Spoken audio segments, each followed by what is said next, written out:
వందే మాత్రం. నేను మీ journalist Navata. Welcome to our political.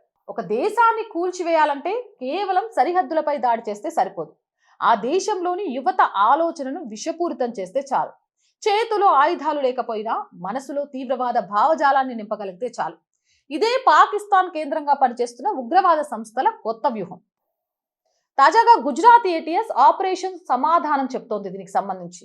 Gujarat ATS చేపట్టిన భారీ ఆపరేషన్ లో జైషే ఏ మహమ్మద్ ఉగ్రవాద సంస్థతో సంబంధాలున్నట్లు ఆరోపణలు ఎదుర్కొంటున్న వ్యక్తులను అదుపులోకి తీసుకుంది. గుజరాత్ లోని పలు జిల్లాలతో పాటు మధ్యప్రదేశ్ లోను ఏకకాలంలో దాడులు నిర్వహించారు.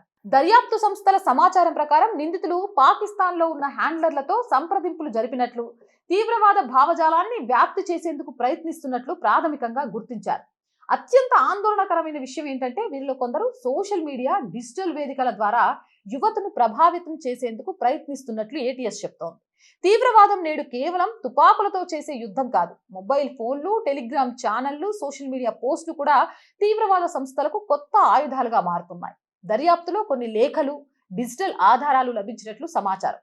వాటితో విదేశాలకు వెళ్లి శిక్షణ పొందాలనే ఉద్దేశాలు వ్యక్తమైనట్లు ఏటీఎస్ వెల్లడించింది. ఇక ఈ వ్యవహారంలో ఇంకా ఎంతమంది ఉన్నారు, వారి వెనక ఎలాంటి నెట్వర్క్ పనిచేస్తుంది అనే కోణాల్లో విచారణ కొనసాగుతోంది. ఇక్కడ మనం అందరం ఆలోచించాల్సిన విషయం ఒక్కటే. ఉగ్రవాదం అనేది ఒక్క రోజులో పుట్టదు.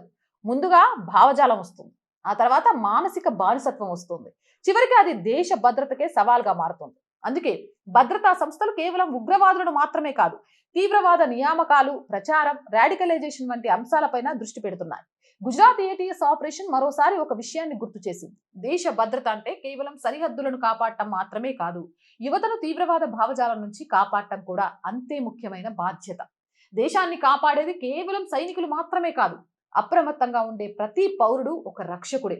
అనుమానాస్పద కార్యకలాపాలు కనిపించినప్పుడు చట్టబద్ధంగా సంబంధించిన అధికారులకు సమాచారం ఇవ్వడం, ద్వేషం లేదా హింసను ప్రేరేపించే ప్రచారాలను విమర్శనాత్మకంగా పరిశీలించడం వంటి పౌర బాధ్యతలు కూడా అంతే ముఖ్యమైనవి. అంతేకాదు, ఇక్కడ మనందరం గుర్తుపెట్టుకోవాల్సిన విషయం ఏంటంటే జగన్నాథ రథయాత్రకు ముందు ఇంత పెద్ద ఎత్తున ఉగ్రవాదులు పట్టుబట్టం అనేది కూడా ఇప్పుడు పెద్ద చర్చానీయాంశంగా మారింది. జై హింద్, జై భారత్. సో రోజు చెప్తుందేనండి, our group of channels, our voice, our political, our Samskriti channels ని వెంటనే సబ్స్క్రైబ్ చేయండి.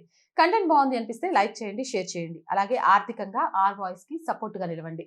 ఆర్థికంగా ఆర్ వాయిస్ కి సపోర్ట్ చేయాలంటే సబ్స్క్రిప్షన్ పక్కనే జాయిన్ అనే బటన్ ఉంది. 1 to 5 లెవెల్స్ ఉన్నాయి, ఏదో ఒక లెవెల్లో సపోర్ట్ చేయండి. లేదా స్క్రీన్ మీద గూగుల్ పే, ఫోన్ పేతో పాటు అకౌంట్ డీటెయిల్స్ ఉన్నాయి, మీకు తోచిన సహాయాన్ని అందించండి.